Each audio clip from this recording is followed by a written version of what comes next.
Não se turbe o vosso coração, credes em Deus, credes também em mim. Na casa de meu pai há muitas moradas, se não fosse assim eu vou-lo teria dito, pois vou preparar-vos lugar.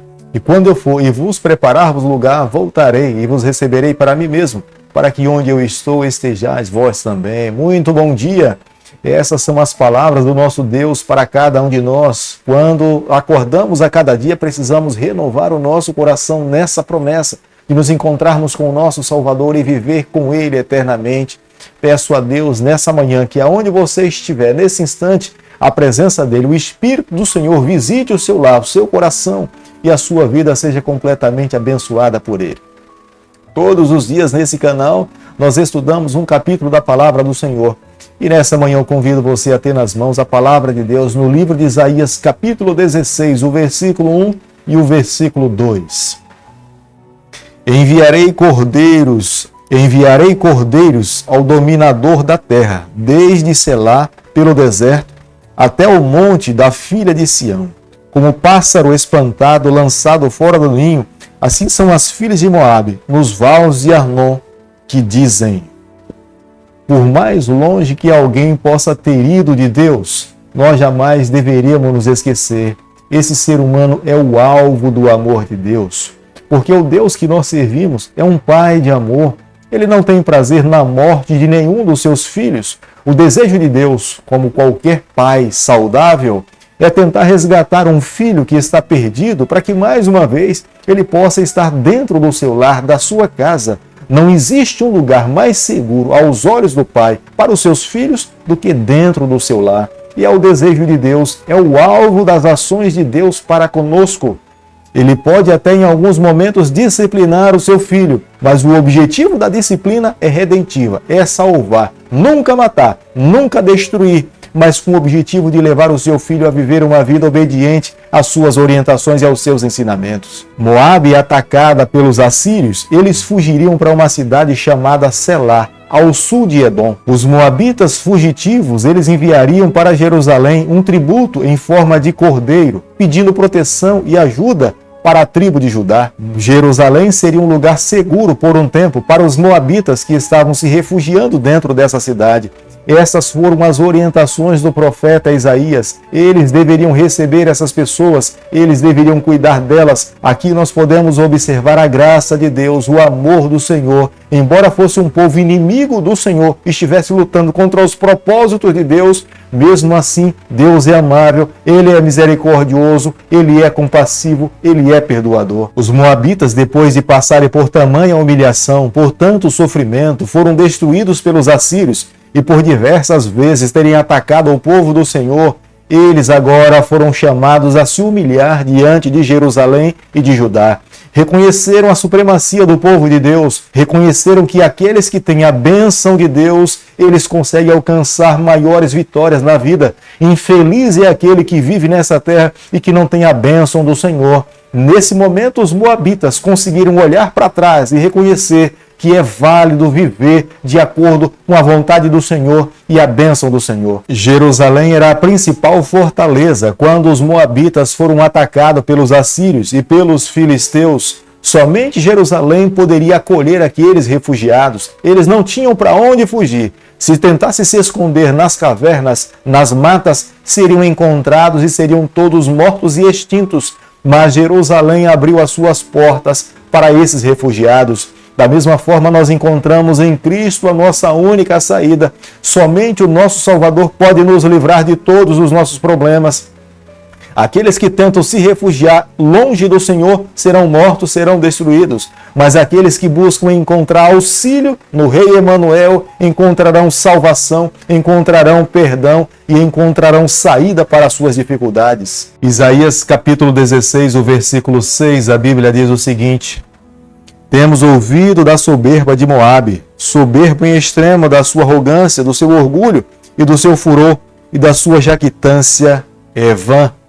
Embora Moabe fosse um povo forte, mas o que lhe destruiu foi a sua arrogância, a sua presunção, o seu orgulho. se tornaram vulneráveis, acreditavam que jamais poderiam ser vencidos, não deram atenção aos seus muros, não investiram nos seus soldados, não depositaram a sua confiança no Senhor e, como resultado da sua arrogância, da sua soberba, foram extremamente assolados pelo povo assírio. Como a arrogância pode destruir alguém, como a presunção pode minar a vida de uma pessoa. Há quantas pessoas que estão sendo destruídas em função do seu orgulho, da sua arrogância. Deus convida todas as pessoas a se humilharem diante dele, a reconhecerem a sua majestade, a sua soberania, o seu governo eterno, e todo aquele que se submete à vontade do Senhor encontra a salvação. Se Moabe tivesse dado ouvido à voz de Deus, ao chamado do Senhor, ela teria se tornado uma nação forte. Mas pelo fato de ter dado as costas ao chamado do Senhor, ela foi destruída.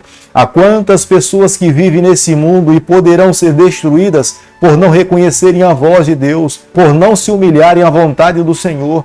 Todo aquele que conhece a palavra de Deus e não se humilha diante da vontade da palavra do Senhor, que é a vontade divina, esses também serão destruídos. Como nós podemos observar no versículo 9 do capítulo que nós estamos estudando nessa manhã, a expressão caiu já o inimigo, ó eia, era uma expressão que quando os ceifeiros estavam no campo, quando eles estavam colhendo os seus frutos, era uma expressão usada para celebrar a vitória.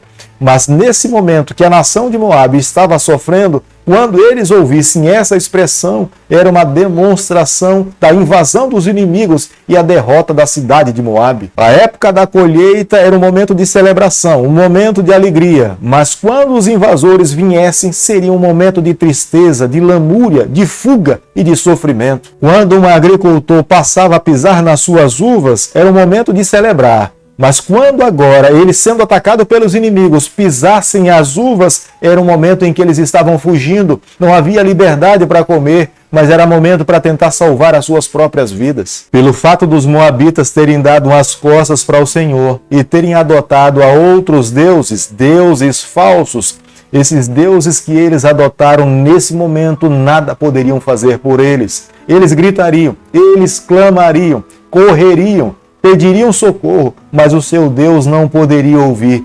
Pelo fato de terem rejeitado a voz de Deus, o Deus de Israel, eles agora teriam que pagar um alto preço pelas escolhas que tomaram na vida. Da mesma forma como Deus um dia enviou Jonas a Nínive com o objetivo de levar a Nínive ao arrependimento, Deus estava enviando o profeta Isaías a Moabe com o objetivo de salvá-lo, levar ao arrependimento, salvar todas as pessoas que estavam dentro daquela cidade. Mas a maneira como Deus trabalha conosco é nos dando direito de escolha, de liberdade. Nós escolhemos o futuro da nossa vida, ou nós escolhemos estar ao lado de Deus eternamente, ou nós escolhemos ser destruídos eternamente. Cabe a cada um de nós fazermos as nossas escolhas. A voz de Deus bate o coração de cada um dos seus filhos que está aqui nesse mundo. Deus busca de todas as formas tentar os seus filhos que estão aqui nesse mundo a encontrar o caminho da salvação. É do coração de Deus para o coração dos seus filhos nessa terra, uma mensagem direta, um chamado, um apelo ao arrependimento, uma mudança de vida, a uma entrega sem reserva nas mãos do Criador.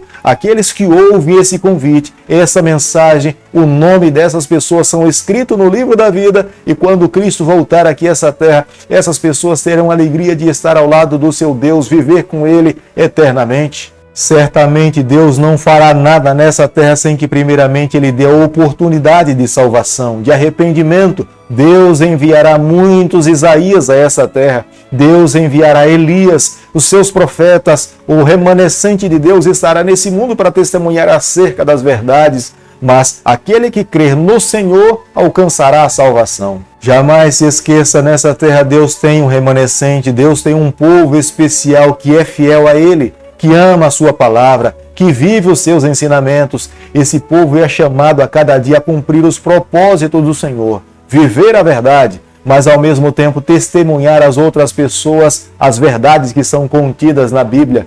Aqueles que se submetem à vontade do Senhor alcançarão a salvação. Aqueles que cumprem os propósitos do Senhor viverão eternamente. Hoje cabe a cada um de nós nos colocarmos nas mãos do Senhor, abrirmos o nosso coração e permitirmos que Ele faça morada na nossa vida. Querido Pai, Em tuas mãos, nessa manhã, mais uma vez nós nos colocamos. Queremos ser do Senhor por toda a eternidade. Fica conosco não apenas nesse dia, mas toda a nossa existência. Molda a nossa trajetória, abençoa a nossa família. É o nosso pedido, é a nossa oração e o fazemos em nome de Jesus. Que o Senhor te abençoe e te guarde. Que Ele faça resplandecer o seu rosto sobre você. Que Ele tenha misericórdia de você. Que sobre você nessa manhã Ele levante seu rosto e conceda a sua paz em nome de Jesus. Amém.